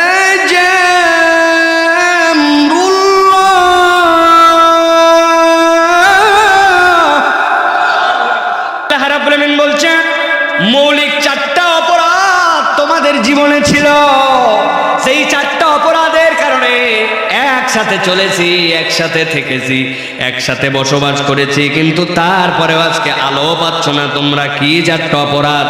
আল্লাহ রাব্বুল আলামিন ইমানদারদের মুখ দিয়ে বলায় দিচ্ছেন, কিয়ামত পর্যন্ত মানুষ যেন শিক্ষা নিয়ে থাকতে পারে। আমাদের আজকের মৌলিক আলোচনা এইটা, আমরা আমাদের নিজের জীবনকে মিলায় দেখব, যদি এর সাথে আমার জীবন মিলে যায় তাহলে বুঝবো আলোর রাস্তায় আমি নাই, আল্লাহর প্রতিশ্রুতি আমার জীবনে পাবো না। আর যদি না থাকে, কম বেশি থাকে, শুধরায় নিতে হবে, আর ব্যতিক্রম থাকলে রাস্তা ঠিক করে নিতে হবে। আল্লাহ বলছেন, এক নম্বর দোষ তাদের, ওয়ালাকিন্নাকুম ফাতানতুম আনফুসাকুম। আল্লাহ বলছেন তোমাদের অপরাধ নম্বর 1 ছিল, তোমরা নিজেরাই নিজেদেরকে পরীক্ষার মধ্যে ফেলেছিলে। বুঝতে হবে কেমন পরীক্ষা, নিজেরা নিজেরা কেমনে পরীক্ষার মধ্যে ফেলে। আমরা নিজেরা নিজেদেরকে অনেক সময় পরীক্ষার মধ্যে ফেলে রাখি। আমার আল্লাহ পথ দুটাই আপনার বুঝের জন্য দিয়েছিলেন, কিন্তু আপনার বুঝ এত দূর পর্যন্ত আগাইছিল যে আপনি বলছিলেন, আরে আমার বাপ দাদারা অনেক পরে দিন ধর্ম পালন করা শুরু করছে, এখনই আমারে যদি বলে নামাজ পড়ো, নামাজ পড়া রাখতো, কয়দিন পরে নামাজ শুরু করবে, এবার যদি ধরি তো দেখি যা ছাড়বো না, বলে না ভাই? ওয়ালাকিন্নাকুম ফাতানতুম আনফুসাকুম, আল্লাহ পরীক্ষা আপনাকে দেয় নাই, আপনাকে আল্লাহ বুঝ দিয়েছিল। আল্লাহ রাব্বুল আলামিন আপনার জন্য মৌলিক একটা নিয়ামতের বন্দোবস্ত করে রেখেছিল, সেইটা অনুভব করার আপনার যোগ্যতা ছিল, কিন্তু আপনি অনুভব করেন নাই। মানুষ মৌলিক দুইটা ভাবে দুনিয়ার বুকে আহার গ্রহণ করে, একটা আহারের জন্য তার পেরেশানির কোনো শেষ নাই, কেমনে আগামীকালকের খাওয়ার হবে পরশু দিনের বাজার কি হবে, এই 3 মাসের চাউল কোত্থেকে আসবে, মানুষ পেরেশান আর পেরেশান। শাক সবজি তো প্রত্যেক দিন কিনতে যাওয়া লাগে, কিন্তু খেয়াল করছেন নাকি এই পেটের খাওয়ার যেটা আপনি খাচ্ছেন এইটা 1 দিন 2 দিন 3 দিন কম আর বেশি খেয়ে বাঁচা যেতেও পারে, কিন্তু আল্লাহ রাব্বুল আমিন একটা মৌলিক খাবার আর একটা আপনার জন্য দিয়েছিলেন, যেই খাবারটা আপনারে কিনতে হয় নাই। যদি কিনা লাগতো তো এইটা ছাড়া আপনি 3 মিনিট চলতে পারেন না। একটা খাবার মুখ দিয়ে খান আপনি কামাই করার চেষ্টা করে, আরেকটা নাক দিয়ে খান অক্সিজেন। বান্দাকে কোনো দিন আল্লাহ কিনায় নাই, ঠিক কি না? আল্লাহ বলছেন ওয়ালাকিন্নাকুম ফাতানতুম আনফুসাকুম, যেই রব তোমারে বাঁচায় রাখলো, মৌলিক ওই খাবার নিয়ে তোমার চিন্তার কোনো শেষ ছিল না, কিন্তু তোমার রবের হুকুম পালন করার ক্ষেত্রে তোমার গরিমসি ছিল। তুমি ইচ্ছা মতো কখনো করছো কখনো করো নাই, মন টানছে করছো মন টানছে করো নাই, ইসলাম থেকে দূরে থাকছো, আল্লাহ এবং তার রাসূলের পথ এবং মতকে তোমার মত এবং পথ বানাও নাই। দুনিয়ার অমুক বন্ধুর খপ্পরে ছিলে, বন্ধু যখন যা বলেছে আপনি সুন্দর করে সেইটা মেনে নিয়েছেন। আসরের নামাজ পড়তে আপনি রওনা হয়ে গেছেন, রওনা হয়ে মসজিদের বারান্দায় উঠবেন, এমন সময় এক বন্ধু এসে বলছে, দোস্ত দেখছিস কি আমার IFZ কিনছি, কেবলমাত্র নামায়া ডাইরেক্ট এখানে আসছি, তুই আমার কলিজার দোস্ত, পিছনে উঠ একটুখানি আরিসা রোডে মাইরে আসি, কত টান উঠে দেখি তো। বন্ধু চিন্তা করছে আসরের নামাজটা পড়েই যাই, কই দেখ ভাইবে আসরের নামাজ জীবনে বহু পড়া যাবে, কিন্তু তোর আগে যদি কেউ পিছনে উঠে পড়ে তাহলে সে 1 নম্বর হলে তুই আর হতে পারবি না। দোস্ত দ্বিধা দ্বন্দ্বে এক সময় নামাজ বাদ দিয়া ওই বন্ধুর পিঠে উঠে বাইকে করে ঘুরে বেড়াইছে। যেই বন্ধু আগে দেখা যায় সিগারেটের গন্ধ সহ্য করতে পারতো না, ওই বন্ধুর খপ্পরে এমনভাবে পড়ছে আস্তে আস্তে করে সিগারেট কেনার সাথে সাথে ফার্স্ট কল ডিক্লেয়ার করে দিয়া পাক্কা বিড়িখোর হয়ে গেছে। এইগুলো একটা পরীক্ষা আল্লাহর পক্ষ থেকে ছিল না, আল্লাহ তোমার একটা বিবেক দিয়েছিলেন, তুমি এই বিবেকের ব্যবহার করো নাই। আল্লাহ বলছেন ওয়ালাকিন্নাকুম ফাতানতুম আনফুসাকুম, এই পরীক্ষা আল্লাহর দেওয়া ছিল না, তুমি নিজেই নিজেকে পরীক্ষার মধ্যে ফেলায়া আলো হারাইছো, ঠিক কি না? আপনার হাতে একটা মোবাইল আপনার বাপ মা কিনে দিছে, লাগবে প্রয়োজন আছে, কিন্তু ওই মোবাইলের ব্যবহার বিধি আপনি জানেন, কোনটা দেখলে আল্লাহর কাছে গুনাহ, কোন মঙ্গল দিয়ে টিপ দিলে আল্লাহর কাছে ধরা খেতে হবে। আপনার সেই বোধের জগৎটা আল্লাহ জাগ্রত করে দিয়েছেন। পাপ করার পরে বলেন আহারে আর করব না, আবার করেন আপনি। আল্লাহ বলছেন এই পরীক্ষা তোমার রব তোমাকে দেয় নাই। ওয়ালা নাবলুওয়ান্নাকুম বিশাইইম মিনাল খাউফি ওয়াল জু' ওয়া নাকসিম মিনাল আমওয়ালি ওয়াল আনফুসি ওয়াস সামারাত। প্রাকৃতিক একটা দুর্যোগ আসছিল, আইলা আসছে, বড় ঝড় আসছে, আমফান আসছে, তাতে তোমার আমের গাছ ভেঙে গেছে, তোমার ক্ষেতের ক্ষতি হয়ে গেছে, এইটা আল্লাহর পক্ষ থেকে মৌলিক এক পরীক্ষা ছিল। কিন্তু তুমি তোমার জীবনে আল্লাহর নির্দেশ পালন করার ক্ষেত্রে ব্যারিয়ার ছিল না, বাধা ছিল না, কিন্তু তোমার অন্তরের উপাসনা করে তুমি আল্লাহর নির্দেশ পালন করো নাই। এরকম মুসলমান আমাদের সমাজে প্রচুর আছে, ঠিক কি না? আপনার বয়স বাড়তে বাড়তে 50 হয়ে গেল, আল্লাহ নবীর সুন্নাত আপনার মুখের মধ্যে উঠে না, কারণ কি? আনস্মার্ট লাগবে, আমার চাকরির স্ট্যান্ডার্ডের সাথে যায় না, আমার এই অবস্থার সাথে এখনো হয় নাই, নানান কথা বলে ইসলাম থেকে দূরে থাকে। আপনি নামাজ পড়েন না কেন? কই কেবল আমার বয়স 20-25 বছর, আরো কিছু পরে নামাজ কালাম শিখবো, তারপরে নামাজ ধরবে বলে না। আপনার টাকা পয়সা আল্লাহ দিয়ে দিছে, অন্যদিকে আপনি প্রচুর ব্যয় করেন আল্লাহর ঘরে, এখন পর্যন্ত আপনি যান না, এখন পর্যন্ত মক্কা মদিনা আপনাকে টানে না, আপনার হাজার হাজার টাকার সম্পদ মাঠে পড়ে আছে, আপনি পাবলিকরে গল্প দেন আমার কোনো নগদ ক্যাশ ক্যাপিটাল নাই, 2টা মেয়ের বিয়ে বাকি আছে, এই জন্য উনি হজে যায় না, উমরায় যায় না। আরে মিয়া, আল্লাহ রাব্বুল আমিন বলেছেন ফামাস্তাতা মিনকুম, তোমাদের মধ্যে কেউ যদি আল্লাহর ঘর যাওয়া পর্যন্ত সামর্থ্য থাকে, পুরা বছরের খাওয়া দাওয়া যেটা দিয়ে আটকায় না। আপনার জমি, এমন জমি আছে 5 বিঘা 3 বিঘা, ওইখান থেকে 2% বেচলে আপনার কোনো লাইফ স্টাইলে এফেক্ট পড়বে না। আপনি বাইকে ঘুরেন 2 লাখ 3 লাখ 4 লাখ টাকার, ওই বাইক ছাড়া আপনি দিব্যি চলতে পারতেন। দুনিয়ায় বহু মানুষ সাইকেলওয়ালা আছে, ওইটা আপনার ফ্যাশন। শরীয়ত বলতেছে আপনার মৌলিক সম্পদের বাহিরে এরকম যদি আল্লাহর ঘরে যাওয়ার মতো তৌফিক থাকে, ওইটুকু বেচে দিয়ে ওইটুকু ছেড়ে দিয়ে আল্লাহর ঘরে যাওয়া আপনার জন্য ফরজ। কেউ যদি পরপর 3 বছর এরকম থাকার পরেও না যায়, আমার নবী তার জন্য বদদুয়া করে গেছেন। আপনি শয়তানি বুঝ দিয়ে, মনের বুঝ দিয়ে আপনি আল্লাহর ঘরে যান না, আপনি নামাজ কালাম পড়েন না, ইসলাম মানেন না, কোরআন সুন্নাহ পছন্দ করেন না, আল্লাহ বলছেন এইগুলো একটাও আমার দেওয়া পরীক্ষা নয়। বান্দা দুনিয়ায় হয়তো কিছু পাচ্ছিস না, কিন্তু কিয়ামতের দিনে যাওয়ার পরে টের পাবি, আলো কিন্তু পাবি না। ঠিক কি না? রাগ হচ্ছেন আপনারা? আর 3টা পয়েন্ট বলবো, খেয়াল করেন। প্রিয় যুবক, প্রিয় তরুণ, আজকের দুনিয়া তরুণদেরকে পছন্দ করে। টার্গেট হচ্ছে এখন তরুণ। টার্গেট কারা?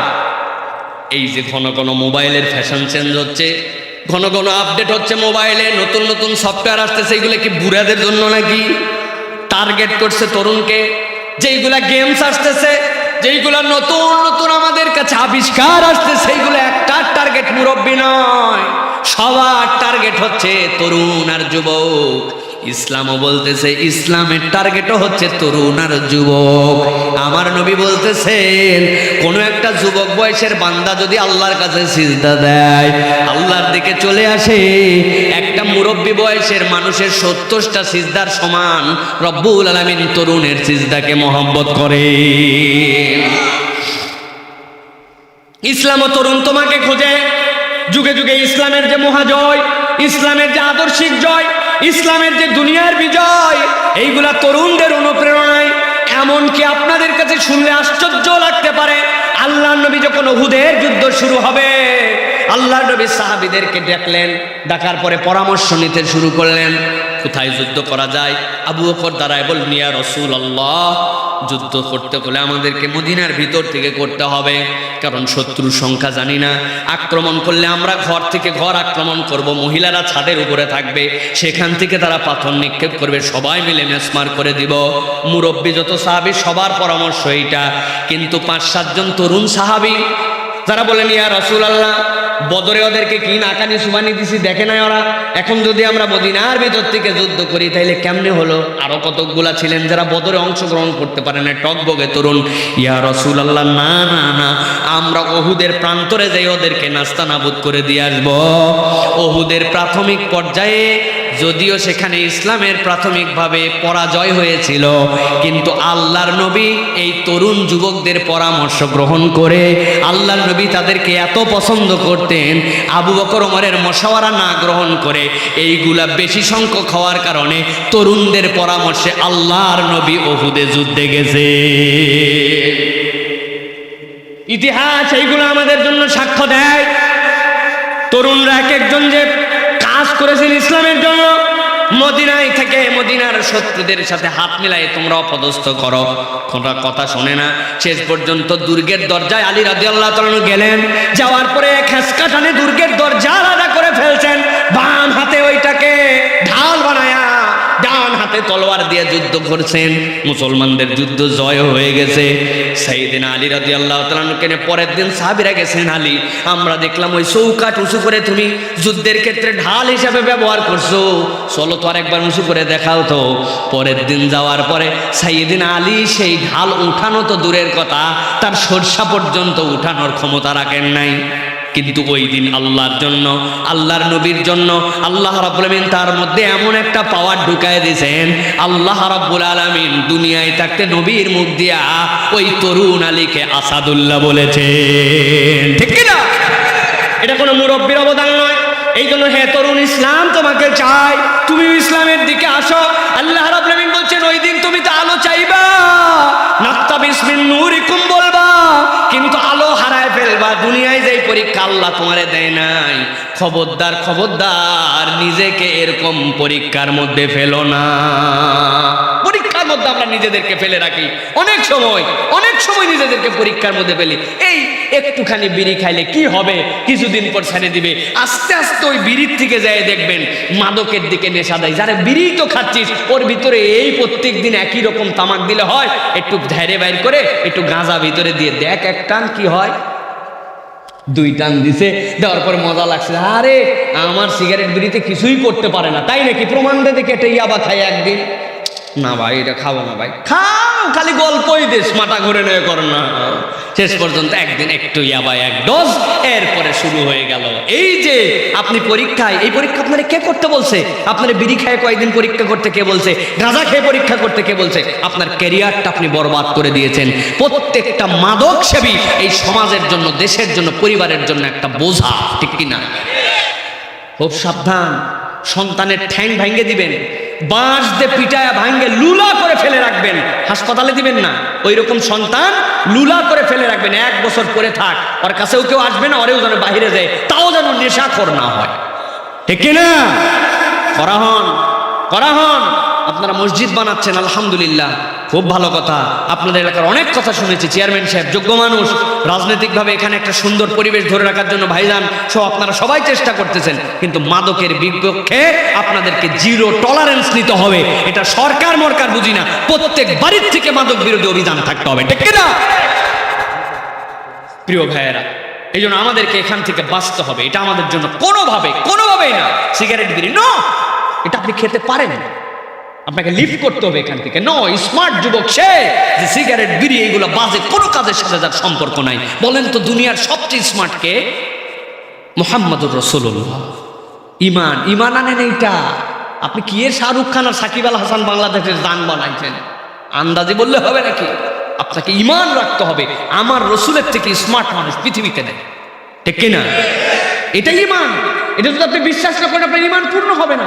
আল্লাহ রাব্বুল আলামিন এই সার্টিফিকেট দিয়েছেন। আল্লাহ রাব্বুল আলামিন জানিয়েছেন যে আমি তাকে উত্তম চরিত্রের উপর অধিষ্ঠিত করেছি। তার চলা পৃথিবীর বেস্ট চলা, তার পড়া পৃথিবীর বেস্ট পড়া, তার আচরণ পৃথিবীর বেস্ট আচরণ, তার স্টাইল পৃথিবীর বেস্ট স্টাইল, তার আখলাক পৃথিবীর বেস্ট আখলাক। সো আপনাকে সেই আখলাক বলা হতে হবে। সেই রসুল বলছেন কখনো মাদকতা এগুলো কোনোটার সাথে কোনো ইমানদারের সম্পর্কই থাকতে পারে না। আপনি বিড়ি কিনেন কেমন করে? তাহলে মাদক তো অনেক পরের কথা, এর সাথে আপনারা আছেন আপনারা? মাদকের সাথে আছেন আপনারা? যুবকেরা, এটার সাথে আমাদের কোনো সম্পর্ক নাই। রাজি আছেন আপনারা? এখানে যদি কেউ সিগারেট খেয়ে থাকেন, আজকে ওয়াদা করতে হবে যে হুজুর আজকের থেকে আল্লাহর কসম, আল্লাহকে সাক্ষী রেখে বললাম এটা ছাড়লাম। পারবেন হাত তুলতে? পারবেন? আর সিগারেট কোনোদিনও ধরাবেন না, খাবেন না। পারবেন আপনারা? পারবেন? শখ করেও না। পারবেন আপনারা? আল্লাহ কবুল করবেন, আল্লাহুম্মা আমিন। কখন এই জবান, আল্লাহু আকবার, এই জবানের কি দাম! এই জবান হচ্ছে আপনার জন্য এমন, আল্লাহ এমন ক্রাইটেরিয়া সৃষ্টি করছেন। আর রহমান আল্লামাল কোরআন, খলাকাল ইনসান আল্লামাহুল বায়ান। এই জবান, এই যে মুখ, এটা আল্লাহ রাব্বুল আলামিন নিজের মায়া ভরা সৃষ্টি। মানুষের মুখ আল্লাহ নিজের হাতে সৃষ্টি, সুবহানাল্লাহ। আপনি সেই মুখ দিয়ে কেমন করে হারাম খান, কেমন করে আপনি নাপাক ছুঁয়ে দেখেন? করা যাবে না প্রিয় ভাইয়েরা। সংক্ষেপে বোঝেন, 1 নম্বর তাহলে অপরাধ তাদের ছিল আলো না পাওয়া। তারা নিজেদেরকে পরীক্ষার মধ্যে ফেলতো। নিজেদেরকে কোনো পরীক্ষার মধ্যে ফেলা যাবে না। আল্লাহ রাব্বুল আলামিনের যে হুকুম, আল্লাহর যে নির্দেশনা, এই নির্দেশগুলো নিজেদের জীবনে বাস্তবায়ন করতে হবে। আল্লাহ বলছেন 2 নম্বর তাদের অপরাধ ছিল তারাব্বাসতুম। ওই মানুষগুলা অপেক্ষার প্রহরকে দীর্ঘায়িত করত, নিজেদেরকে অপেক্ষা করাতো আর বলতো, নিজেদেরকে প্রবোধিত। নামাজ পড়েন ভাই, কয় আজকে কি বার? কয় বুধবার। আল্লাহ চাহে তো এই যে বৃহস্পতিবার, শুক্রবার জুম্মার থেকে নামাজ ধরছি আর জীবনে ছাড়বো না, বলে কিনা? তবলিগের ভাইরা দাওয়াত দেয়, ওনাদেরকে বলে কখন থেকে তুমি? ইনশাল্লাহ মাগরিব। ওর ইনশাল্লাহ কোনোদিন শেষ হয় না, টাউট ইনশাল্লাহ আছে না? খালি বলে ইনশাল্লাহ, নামাজ ধরে না। ও অপেক্ষা করায়। আল্লাহ বলতেছেন আলো না পাওয়ার কারণ বুঝো। ওই দিন আমি ওই পাঁচিল দিয়া ভিতরে ঢুকাবো, আরেক দলকে কষ্ট দিব। ওই দিন আলো হারাবে। এখন থেকেই দেখো তো, তুমিও এরকম অপেক্ষা করাও নাকি? কথায় আমাদের অপেক্ষা। মুরব্বী, আপনি এখন পর্যন্ত আল্লাহর দিকে এসে গীবত গিল্লাটা বাদ দিতে পারেন নাই কেন? কই বদ অভ্যাস হয়ে গেছে বাবা, বলতে হয়। তবে ইনশাল্লাহ আমি নিয়ত করছি এইবার হজে যাব। হজের থেকে ফেরার পরে দেখবি আমি কেমন ফেরেশতা হয়ে যাই। আছে না ভাই? এই রমজান আসতেছে, রমজান কোরআন শরীফ পড়তে পারি না, তাই কি রমজান আসে না? এবার রমজানে ধরছি তো তার জীবনে যদি ছাড়ি। এইরকম করে আল্লাহ বলছেন অপেক্ষা করায়। আর শয়তান কৌশলে এইটার মধ্যে বাতাস লাগায়। শয়তানের কাজ কি? খালি বাতাস দেওয়া। শয়তানের কোনো কাজ নাই। এক হুজুর নাকি এলাকায় মাহফিলে গেছে, মাহফিলে যাওয়ার সময় এক মুরিদ আছে ওই এলাকায়। মুরিদ আবার কিপটা মুরিদ হলে কি হবে, কিচ্ছু হুজুরে খাওয়ায় না। হুজুর যাওয়ার সময় দেখা করে যায় এক গ্লাস পানি, ফেরার সময় এক গ্লাস পানি, এই হচ্ছে তার হাদিয়া। তারপরে হুজুর মহব্বত করে, তার মুরিদ বলে কথা। একদিন মাহফিলে গেছে, মাহফিল থেকে ফিরতেছে, হুজুরকে 1 টাকা 2 টাকা অনেক হাদিয়া দিছে, মানুষ এক পোটলা হয়ে গেছে হাদিয়া। এখন হাদিয়া নিয়ে ফিরতেছে, রাস্তাঘাট খারাপ, চিন্তা করছে এদিক দিয়ে যাওয়ার সময় যদি ধরে নেয়, আমার যদি ক্ষতি করে, টাকা তো গেল কিন্তু জান যদি চলে যায়, থাক বাবা আজকে আমার মুরিদের বাসায় থাকি, বাহিরে ঘরে থাকতে দিছে। মুরিদরে বলছে বাবা এই টাকার পোটলাটা ভিতরে রাখো তোমার কাছে। মুরিদ চিন্তা করছে যাক এতদিন পর হুজুর আমার এত বড় হাদিয়া দিছে, আসলে তো হুজুর রাখতে দিছে। হুজুরের পোটলার থেকে টাকা বাইর করা, মাছ মুরগি গোস্ত হাঁস কিচ্ছু বাদ রাখেনি, সব কিনে সকালবেলা নাস্তাতেই সব হাজির। কয় হুজুর আপনি খান, হুজুর আপনি মুরগি খান, হুজুর আপনি মাছ খান, হুজুর আপনি কবুতর খান। হুজুর কয় কিরে অন্যদিন খালি পানি খাওয়ায়, আজকে এত খাওয়ায় কে? তাও আবার সকালবেলা কয় হুজুর আপনি খান, আর হুজুরের খালে পাখা দিয়ে বাতাস দিচ্ছে, হুজুর খান হুজুর খান। হুজুর শেষে জিজ্ঞাসা করছে এগুলো কোত্থেকে ম্যানেজ করলে? কয় হুজুর এইগুলো সব আপনি যে কালকে টাকা দিয়েছিলেন ওইখান থেকে। কয় তোর কি? কয় হুজুর এই যে বাতাস দিচ্ছে যে আপনারে, বাতাস আমার, সব খাওয়ার আপনার। শয়তানের কাজ কিচ্ছু না, আপনার এই জাহান্নামে ফেলবে। ওই জাহান্নামে যাওয়ার পর আবার উল্টা নিজে বলবে আল্লাহ ওদেরকে আমি বলছিলাম, তাই বলে শুনছে কেন ওরা? আমি কি শুনতে বাধ্য করছি নাকি? আল্লাহ বলছেন তারাব্বাস্ত, ও বান্দারে কিয়ামতের দিনে আল্লাহর কাছে যদি আলো পেতে চাস, শয়তানের প্ররোচনায় এরকম দীর্ঘায়িত করিস না, অপেক্ষার প্রহর গোনাস না। তুই সিদ্ধান্ত নে আজকের থেকে মিথ্যা ছেড়ে দিব, আজকের থেকে ভালো মানুষ হব, আজকের থেকে নামাজ ধরবো, আজকের থেকে ইসলাম মানবো, আজকের থেকে পিতামাতার সাথে বেয়াদবি করব না, আজকের থেকে আমার অন্তরটাকে হিংসা বিদ্বেষ মুক্ত করে একজন আদর্শ যুবক হব। আর ফজর পর্যন্ত নয়, মাহফিলের ময়দান থেকে সিদ্ধান্ত নিলাম। যদি না হয়, আল্লাহর কথা আমার কথা নয়, আমার রব্বুল আমিন বলছেন ফাতানতুম আনফুসাকুম ওয়া তারাব্বাসতুম, তারা অপরাধ করেছিল, তারা অপেক্ষা করিয়েছে আর অপেক্ষা করিয়েছে। খবরদার আজকের থেকে আমাদের তাহলে শপথ হলো আমরা আর অপেক্ষা করাবো না, আমাদেরকে দীর্ঘায়িত করাবো না। আমরা উপযুক্তভাবে যেই সিদ্ধান্ত যখন আল্লাহর পক্ষ থেকে আসবে আর মাথায় ধরবে, তখন থেকে পালন করার চেষ্টা করব। রাজি আছেন ভাই? তাহলে আপনাদের সিদ্ধান্ত নিবে, যাদের হজ ফরজ হয়ে গেছে এখনই নিবন্ধন করে এখনই হজে যাওয়ার সিদ্ধান্ত নিতে হবে। যাকাত যদি ফরজ হয় না, আমাদের অনেকের ধারণা রমজান মাসে যাকাত দেওয়া লাগে, তাই না? এটা একটা মূর্খের সিদ্ধান্ত। যাকাত 2টা ভাবে ফরজ হয়, একটা আপনার সম্পদের নেশাব হতে হবে আর একটা সময়ের নেশাব হতে হবে। আপনার সম্পদ যদি জ্যৈষ্ঠ মাসে হয়েছে, আবার পরবর্তী জ্যৈষ্ঠ মাসে আপনার যাকাত দেওয়া লাগবে। রমজান পর্যন্ত অপেক্ষা করা আপনার জন্য জায়েজ নাই। বুঝাতে পারছি? আপনি ব্যবসার হিসাব করেন জুন টু জুন, আপনি কেন রমজান মাসে যাবেন? আপনি যদি সত্যি রমজান টু রমজান হিসাব করেন তাহলে ঠিক আছে, কিন্তু আপনি ব্যবসা করে জুন টু জুন ক্লোজ করেছেন, করে আপনার টাকা পয়সার যে ক্যাপিটাল, আপনার সম্পদে যাকাত ফরজ হয়েছে, তাহলে জুন মাসেরটা জুনের পরবর্তীতে দিতে হবে। এই 2 সমন্বয়ের নাম হচ্ছে ইসলাম। এই জন্য এখানেও অপেক্ষা করার আমাদের সুযোগ নাই। যদি এরকম অপেক্ষা করি তাহলে বুঝবেন আলো না পাওয়ার 4টা কারণের আরেকটা কারণের মধ্যে আমি পড়ে গেছি। 3 নম্বরে আল্লাহ রাব্বুল আমিন বলছেন ওয়ারতাবতুম ওয়া গররাতকুমুল আমানিয়ু হাত্তা জাআ আমরুল্লাহি ওয়া গররাকুম বিল্লাহিল গুরুর।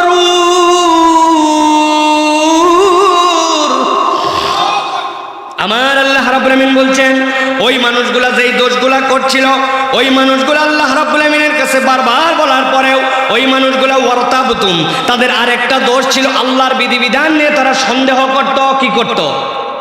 খুব সাংঘাতিক, খুব সাংঘাতিক। অতি পণ্ডিত আমাদের দেশে ভরে গেছে, নিজে নিজে পণ্ডিতি খাটায়, ইসলামের সবই ঠিক আছে, কিন্তু এই বিষয়টা নিয়ে আমি একটু চিন্তা করতেছি আসলে ইসলামের এই বিষয়টা কেমন।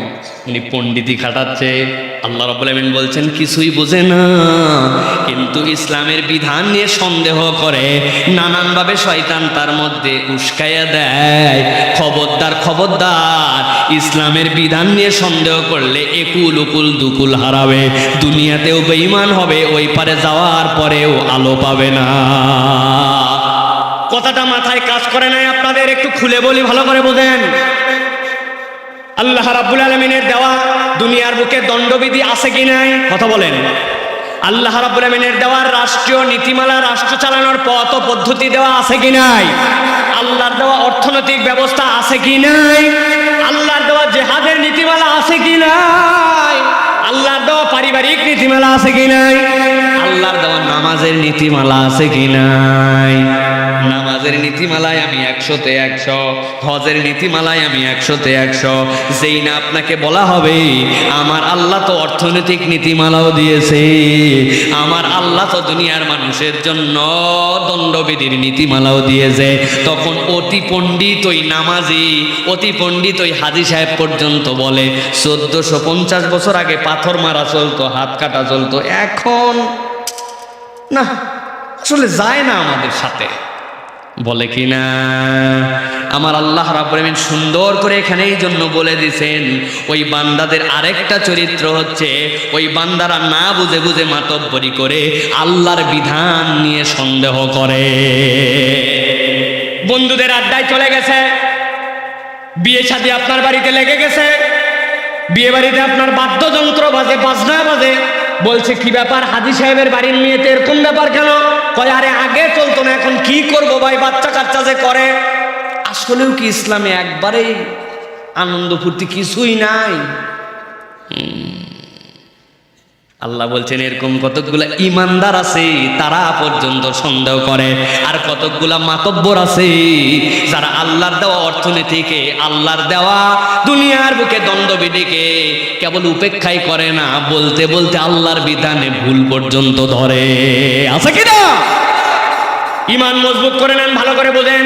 দুনিয়ায় আল্লাহর দেওয়া দণ্ডবিধি কায়েম হোক বা না হোক, আল্লাহর দেওয়া অর্থনীতি দুনিয়ায় থাক বা না থাক, দুনিয়ায় কেউ সেটা মানুক বা না মানুক, দুনিয়ার কোথাও সেটা প্রপারলি প্রতিষ্ঠিত থাক বা না থাকুক, আপনি স্বীকার করেছেন আমানতু বিল্লাহ ওয়া মালাইকাতিহি ওয়া কুতুবিহি, আমি বিশ্বাস করেছি আমার আল্লাহর প্রতি, ফেরেশতার প্রতি, তার কিতাবের প্রতি। এই কিতাবের যে বিধান আপনার মাথায় ধরুক বা না ধরুক, আপনার বুঝে কাজ করুক বা না করুক, আপনার সে স্বীকার করতে হবে আপনাকে, এর উপরে কোনো বিধান নাই, এইটা একমাত্র নির্ভুল বিধান। এইটা যদি স্বীকার করেন আপনার আছে ঈমান, আর সন্দেহ করলে আপনি বেঈমান। যত বড় নামাজি হন না কেন আপনি, তোকাল কপালে দাগ ফেলে ফেলছেন, প্রত্যেক বছর হজ করেন, কিন্তু আল্লাহর দণ্ডবিধি আপনার পছন্দ না, আপনি বলতে পারেন না, কিন্তু ভিতরে একটু খচখচ করে না, পাথর মারে আবার মানুষ মারা। আল্লাহ আবার বলছেন সেখানে মানুষ যেন থাকে, থাইকে জানি দেখে না, এ আবার কেমন কথা, অমানবিক অমানবিক লাগে। আপনি যদি এরকম একটা বিধানে সন্দেহ করেন, বুঝে থাকবেন আপনি কিয়ামতের দিনে আলো আপনার হারায়া গেছে। 4 নম্বরটা সর্বশেষ, আমার আল্লাহ রাব্বুল আলামিন বলছেন সর্বশেষ তাদের কি দোষ ছিল? ওয়াগররাতুমুল আমানিয়ু হাত্তা জামরুল্লাহি ওয়াগররাকুম বিল্লাহিল গরুর।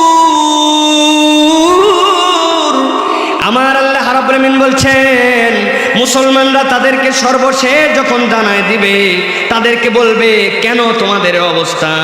তারা বলবে তখন তোমাদের অবস্থা তো এই জন্য, এই অবস্থা আজকের দিনে হয়েছে একটা কারণ হচ্ছে তোমরা শয়তানের প্ররোচনায় আল্লাহর ব্যাপারে তোমাদেরকে ধোঁকা দিয়েছিল।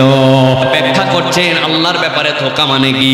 ওই বান্দাকে পরকাল বিমুখ করায়া বান্দাকে খালি দুনিয়া দুনিয়া দুনিয়াদার বানায়া দিছিল। বান্দার চিন্তা চেতনা কল্পনা বাস্তবায়ন সব দুনিয়া। ইউনিয়ন পরিষদ নির্বাচন কি হয়ে গেছে নাকি? এদিকে চেয়ারম্যান আর মেম্বার যখন দাঁড়াইছিল, মাহফিলে আসলেও চেয়ারম্যানের ভোট, মসজিদে গেলেও চেয়ারম্যানের ভোট, সিজদায় গেলেও চেয়ারম্যানের ভোট, হাত তুললেও চেয়ারম্যানের ভোট, পায়খানাতেও চেয়ারম্যানের ভোট। উনার একই কামনা, কেবল আল্লাহ আমারে চেয়ারম্যান বানাও। কথা বলেন ঠিক কিনা? একদিন 2, 3, 4টা মাহফিলে চলে যায়, খুব কষ্ট হয়, মন চায় না, তারপরেও চিন্তা করে চেয়ারম্যান হওয়ার জন্য, জনগণের মন পাওয়ার জন্য লাগবে। প্রিয় ভাই, এই টার্গেট দুনিয়া, এই টার্গেট খারাপও না, কিন্তু আপনার নিয়তের মধ্যে গন্ডগোল আছে।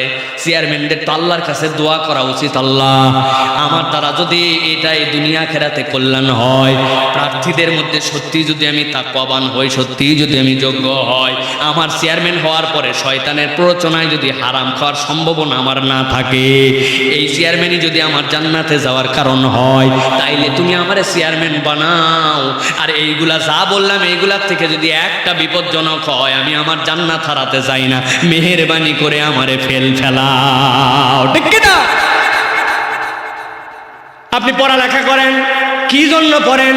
আপনার টার্গেট ঠিক নাই। গররাকুম বিল্লাহিল গুরুর, আপনি আল্লাহর থেকে ধোঁকা দিয়েছে শয়তান, আপনার টার্গেট ভিন্ন। আপনি ওয়াজ মাহফিল রেকর্ড করেন কি জন্য? যাতে ডলার বেশি কামাই হয়। অন্যের ওয়াজ শোনে না, সাইফুল্লাহর ওয়াজ নেটে ছাড়লে বেশি শুনবে, আমার ডলার বেশি হবে, আমার ইনকাম বেশি। এটাই যদি একমাত্র উদ্দেশ্য হয়, আপনার ডলার হবে ঠিকই, আপনার জান্নাত হবে না, ঠিক কিনা? কিন্তু আপনার নিয়ত যদি হয় না, আমি কষ্ট করে পরিশ্রম করতেছি, দিনের কথা 2টা লোকের কাছে যাবে, আমার সময়ের যে পরিশ্রম, আপনার নেটের যে খরচ, আমার যে এফোর্ট, এর দ্বারা যদি আল্লাহ রিজিক 2টা দেয় হালালভাবে, তাহলে হবে। কিন্তু আমার মূল টার্গেট হচ্ছে আল্লাহর দ্বীনের প্রচার করা। আপনার নিয়তের কারণে দুনিয়া আখেরাতে আপনার বরকত হবে, ঠিক কি না? এই জন্য প্রিয় তরুণ যারা পড়ালেখা করছো, নিয়ত এখনই ঠিক করে ফেলো। পড়তেছি কেন? এসএসসি পাস করার জন্য। এসএসসি পাস করবো কোনো, এইচএসসি যেন ভালো করি, এরপরে যেন ভালো কলেজে যাই, ভালো কলেজে যাওয়ার পর ভালো চাকরি হয়, ভালো চাকরি হওয়ার পরে ভালো টাকা পয়সা হয়, ভালো টাকা পয়সা হওয়ার পর ভালো বিয়ে হয়, ভালো বিয়ে হওয়া মানে শ্বশুর বাড়ির থেকে 5, 7, 10 লাখ টাকা যেন উঠানি যায়, তাই না? আহা, এমন তাওই সাহেব আর বিআই সাহেব হয় না। ছেলে এখন বিসিএস ক্যাডার, কেবলমাত্র ঢাকাতে দেখা যাচ্ছে 2-3টা ফ্ল্যাট দিয়ে বিয়ে করতে চায়। এর মধ্যে ছেলের বাবা আবার হজ করে ফেরত আসছে, মেয়ের পক্ষ থেকে বলছে আপনাদের কোনো চাহিদা আছে নাকি? আপনাদের তো সাহস কম না, হাজি সাহেবের কাছে এই কথা বলতে গেছেন, বেয়াদব ব্যাক করলো কোথাকার। যা কথা বলবেন জামাইদের সাথে বলেন। জামাইরা বলতেছে আমাদের হাজি সাহেবের এই সকল কোনো ফালতু লোক নাই, আল্লাহ ওনারও যথেষ্ট দিছে। তবে মেয়েরে যখন সাজাই গুজাই বিদায় করবেন, ঢাকায় তো থাকবে, ঢাকায় যখন থাকবে সেখানে যদি আপনারা তার বাড়িঘরটা সাজানোর ক্ষেত্রে দেখা যাচ্ছে বড় একটা মনিটর দেন, ওইটাকে আমরা দেখবো নাকি? আপনার মেয়ে তো দেখবে। বাড়িতে যদি বড় একটা রেফ্রিজারেটর দেন, গ্রাম থেকে আমরা খাবার টাবার পাঠালাম, প্রত্যেকদিন রান্না করার সময় আছে নাকি? ওইখানে দিলে তো আপনার মেয়ের জন্যই সুবিধা হবে। বিকালবেলা বের হবে, বের হওয়ার সময় কত ঝামেলা, ছিনতাই মিনতাই হয়, অন্য বাস ট্রাক এটাতে যাওয়ার থেকে যদি একটা গাড়ির ব্যবস্থা করে দেন, তাহলে আপনার মেয়েই তো ঘুরবে। তাও এই সাহেব বলছে বুঝে ফেলছি আপনাদের মতো ভদ্র মানুষ হয় না, আপনাদের কোনো চাহিদাই নাই। এরকম হারাম খাওয়ার প্রিপারেশন, হারাম খোর, এরকম যৌতুক খোর, এরকম মুসলমান আছে কি নাই? ভালো করে বলে রাখি ভাই, রাস্তায় যাওয়ার সময় শিয়ালের গু বা কুত্তার গু বা শুয়োরের গুপালে বাঁচাই নিয়ে যাবেন, পলিথিনে করে বাঁধে ভাইজে ঘিয়ের মধ্যে খাইয়ে নেবেন, গুনাহ কম হবে। বললেন হুজুর কি নাপাক কথা বললেন, শুয়োরের গু ঘিয়ের মধ্যে ভাইজে খাওয়া ভাই? ভাই আপনি ধরেন ভুল করে এরকম একটা কাজ করে ফেলছেন, ফজরের সময় মনে হয়েছে আল্লাহ নাউজুবিল্লাহ কি গুনার কাজ করছি, মাথা ঠিক ছিল না, আল্লাহ মেহেরবানি করে আমাকে মাফ করে দেওয়ার, জীবনে কোনো দিন এই হারাম খাবো না। আমার আল্লাহ তৎক্ষণাৎ বান্দা তওবা কবুল করে মাফ করে দিবে। কিন্তু আপনি যদি এই মহিলার থেকে যদি এই যৌতুকটা খান, মাপ পাওয়া বড় কঠিন ভাই। আপনি ওই বান্দার হক নষ্ট করেছেন, আল্লাহর নির্দেশের খেলাপ করেছেন, রাসূলুল্লাহর বিধানকে লঙ্ঘন করেছেন, ওই মেয়ের সাথে আপনি অনধিকার চর্চা করেছেন, ওই মেয়ের বাপের থেকে আপনি বান্দার হক নষ্ট করার গুনায় শামিল হয়েছেন।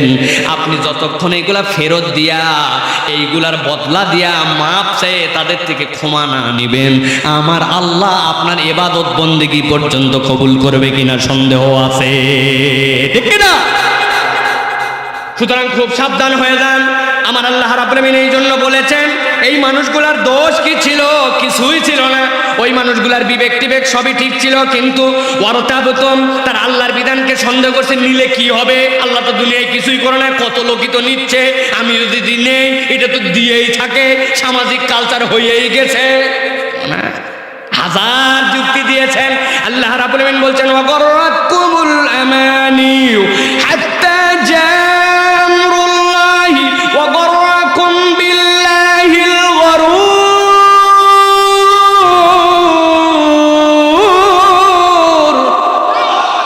ও দুনিয়ার মানুষ শয়তান আল্লাহর ব্যাপারে তোমাদেরকে ধোঁকা দিয়েছিল সর্বশেষ ব্যাখ্যাটা বলে শেষ করি আরেক শ্রেণীর মুফাসসির বলছেন এর দ্বারা বোঝানো হয়েছে শয়তান মানুষকে মৃত্যুর কল্পনার থেকে দূরে সরায় আনিছে মানুষের যে আলটিমেট একটা সত্য আছে তারে মরতেই হবে মানুষ যেন তার আচরণে মরার কথা ভুলে গেছে ঠিক কি না মরার কথার মনে নাই শয়তান ধোঁকা দিয়া নির্ধারিত যে আজাল ওইটাকে ভুলায় রাখছে আমার চাল চলন আচার আচরণ দুনিয়া বাড়ি ঘর এমন আমার চলাফেরা দেখে মনে হয় মানুষ বোধহয় মরবেই না ঠিক কিনা 80 বছর 70 বছর বয়স লাখ লাখ টাকা কামাই এক পর্যায়ে পারে তাও তার স্বপ্ন শেষ হয় নাই বাড়ির উপরে 4খানা শিক বাইর করে রাখছে সুযোগ পাইলে আর একটা ছাদ তুলে দিব তাই না ভাই স্বপ্ন আর স্বপ্ন ফানুষের মতো বড় করতে ছোট থেকে বড় মরার আগ পর্যন্ত গররাকুম বিল্লাহিল গরুর আল্লাহ বলছেন চূড়ান্ত সত্য তো তোমার জন্য মৃত্যু ওইটাকে সামনে রেখে হিসাব করো আমাদের মনে যে অশান্তি তো দূর করতে চাই শান্তি পেতে চাই কিন্তু নাই কেন চোখ উপর দিকে চোখ নিচে নামা আমার একটা সাইকেল আছে আল্লাহ কারো তো ঠ্যাং নাই আমি তো সাইকেল চালাতে পারি আমার মোটর সাইকেল নাই ঠিক আছে আমার তো কারো ঠ্যাং নাই ও সাইকেল চালাবে কেমন করে আপনার তখন কি আর মনের মধ্যে অশান্তি থাকতে পারে গরিব মানুষের বাড়িতে বেশি করে যাবেন খালি বড় লোকের বাড়িতে যাবেন না বড় লোকের বাড়িতে গেছে যায় সোফা দেখছে দেখে মাথা খারাপ হয়ে গেছে স্বামীর কাছে এসে বলছে কি আমাদের বাড়ির সোফা রে আরে ওই বাড়িতে সোফা দেখলো কলিজাটা ভরে গেছে রে কি সোফা আপনি চিন্তা করেন গরিব মানুষের বাড়িতে গেছেন খাটের মধ্যে বসতে দিয়েছে ওর একটা সোফা চেয়ারও নাই ওই চৌকির উপরে বসেন আপনি তখন চিন্তা করবেন আল্লাহ আমার একটা ভাঙ্গা চূড়া সোফা হলেও আছে এত একটা চেয়ার নাই আপনার চোখটা তখন অন্তরটা তখন শান্তি হয়ে যাবে এই জন্য আপনার দৃষ্টিকে নিচের দিকে তাকান আপনার ছেলে 10 হয়েছে 12 হয়েছে আপনি বকা দেন ভালো করতে পারেন আপনি চিন্তা করেন আরে কত ছেলে মূর্খ রয়ে গেছে চান্সই পায় নাই পড়তে পারে আপনার ছেলে তো টিকে আছে আলহামদুলিল্লাহ মনকে তৃপ্তি দেন উমুকের শার্ট উমুকের জামা আরে মোবাইল এটা তো প্রতিযোগিতার মধ্যে ফেলে দিছে যে মোবাইল আরে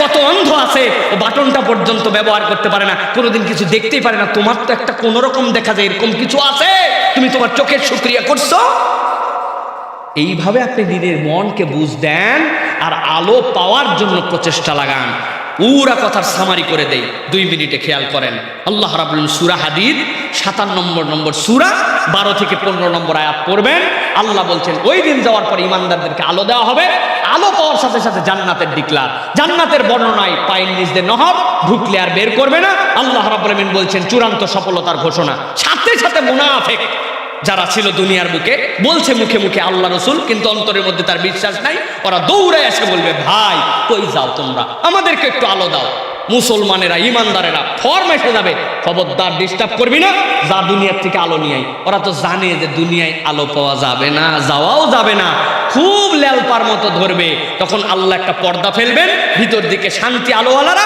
বাহির দিকে কষ্টওয়ালারা তখন বলবে ভাই আলাদা করলি কেন তোদের সাথেই তো থাকতাম আমি তোর চাচতো ভাই একই মসজিদে 2-1 বার দেখা হয়েছিল ভাই কত তোর সাথে সালাম বিনিময় করছিলাম ভাই আজকে ভুলে যাস না ভাই ওরা বলবে যে হ্যাঁ চিনি তো তোমাদেরকে কিন্তু তোমরা যে আলো হারাইছো 4টা কারণ কয়টা জোরে বলেন কয়টা 1 নম্বরে তাদের অপরাধ ছিল তারা দুনিয়ার বুকে আল্লাহ রাব্বুল আলামিনের এই যে বিধিবিধান যেইগুলা ছিল এই বিধিবিধানের ক্ষেত্রে তাদের কোনো ভ্রুক্ষেপ ছিল না তাদের 2 নম্বরে যেই পরীক্ষা আল্লাহ তাদেরকে করার নাই ওই পরীক্ষায় নিজেরা নিজেদেরকে ফেলে রেখেছিল 3 নম্বরে তারা অপেক্ষা করেছে ধরলাম বলে করলাম বলে কালকে থেকে করবো এই শুরু করলাম দাঁড়িয়ে রেখে দিলাম এই নামাজ পড়বো এই হারাম কথা বাদ দিয়ে দিব এই ভালো মানুষ হয়ে যাব এই যে নানান প্রতারণায় তারা এরকম করে নিজেদেরকে নিমজ্জিত রেখেছিল আরেকটা অপরাধ কি ছিল পণ্ডিতি খাটায়া আল্লাহর বিধানের উপর নিজেদের মতামত দিত